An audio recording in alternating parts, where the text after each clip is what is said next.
My name's Courtney Gilbert. I'm the curator of visual arts at the Sun Valley Center for the Arts.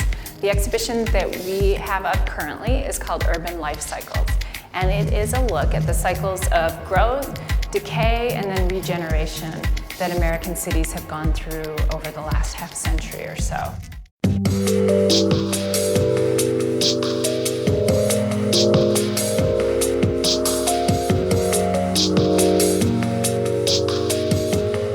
We have work by a photographer named Scott Hocking. He's both a photographer and a sculptor. He'll go into abandoned spaces in these cities and create kind of temporary sculptural installations in them and then photograph them through time. He went into the old Fisher Body factory that was built in the 20th century and was an example of kind of the best industrial architecture of the period, and now is completely empty. Hocking went in and he found all these old wood parquet floor tiles that were lying all over the factory. So he pulled those together and built this beautiful pyramid that he photographed over the course of 2 years. We also have photos that Hocking made in Utica, New York, where he climbed to the top of a power station. He built this huge sphere that he positioned right in a window at the edge of the factory, this empty power station, and it looks as though it's about to fall out. You know, it brings to mind the whole Sisyphus myth and the idea of having to endlessly push a boulder up a hill just to have it fall down again. Taking something that is in a state of ruin and being able to make something beautiful out of it, and taking decay and turning it into something new, I think is one of the ideas that we're getting at in this exhibition.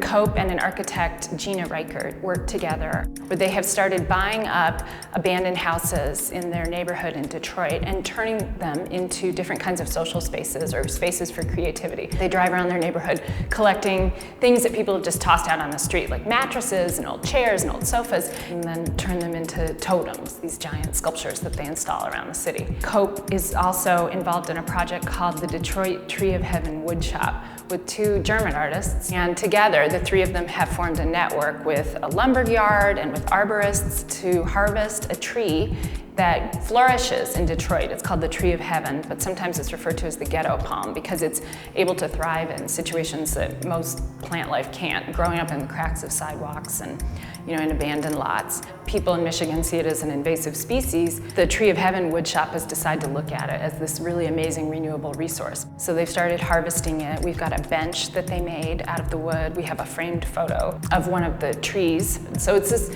really interesting example of living in an urban environment, but taking advantage of natural resources in an unexpected way, and taking advantage of things that other people overlook or see as a nuisance in order to make something productive out of it.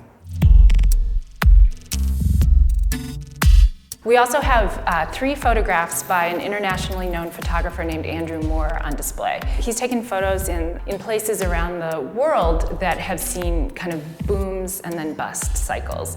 And he did a whole project over the course of, I think about a year in Detroit, of photos of abandoned spaces. And they managed to take these scenes of decay and make them into something beautiful. Costa first started painting cities while he was in graduate school in Havana, and the first city he painted was actually ancient Rome, which for him became a metaphor for contemporary Havana. He saw, ancient Rome at its peak as a city on the brink of disaster, the same way that he felt that Havana was a city, in a state of decline. So cities for him are really powerful metaphors. And on display we have a painting of Havana's skyline that's really interesting because it kind of contrasts like beautiful Art Deco skyscrapers that were built in the 30s with Soviet-style functionalist architecture that was built in the 60s and 70s and is now kind of falling apart. So there's an interesting political commentary built into his view of the city.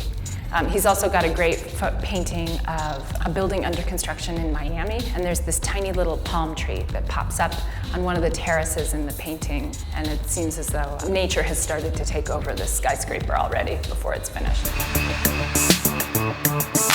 So we're also really excited to have on display 35 drawings by an artist named Jane Dixon. She has been involved in a long-term project that she calls Regeneration, which is an exploration of the cycles that cities have gone through in destruction and then regrowth or rebuilding after either war or fire, man-made and natural disasters.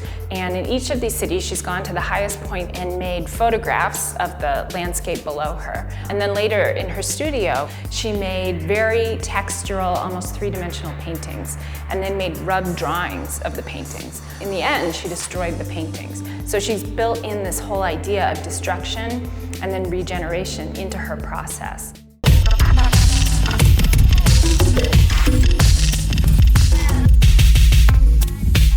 As part of this project, we really wanted to get at the idea of Ketchum and Sun Valley and the cycles that, that these cities have gone through over the last 150 years. We decided to invite Amanda Hamilton, a Boise-based artist, going through the collections and pulling out objects that she thought were important to the history of the valley.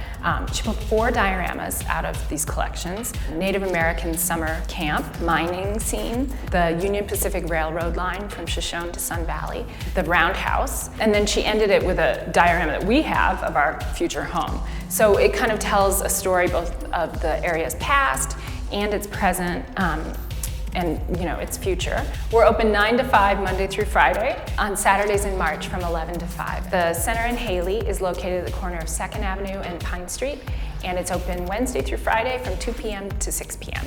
And admission is always free.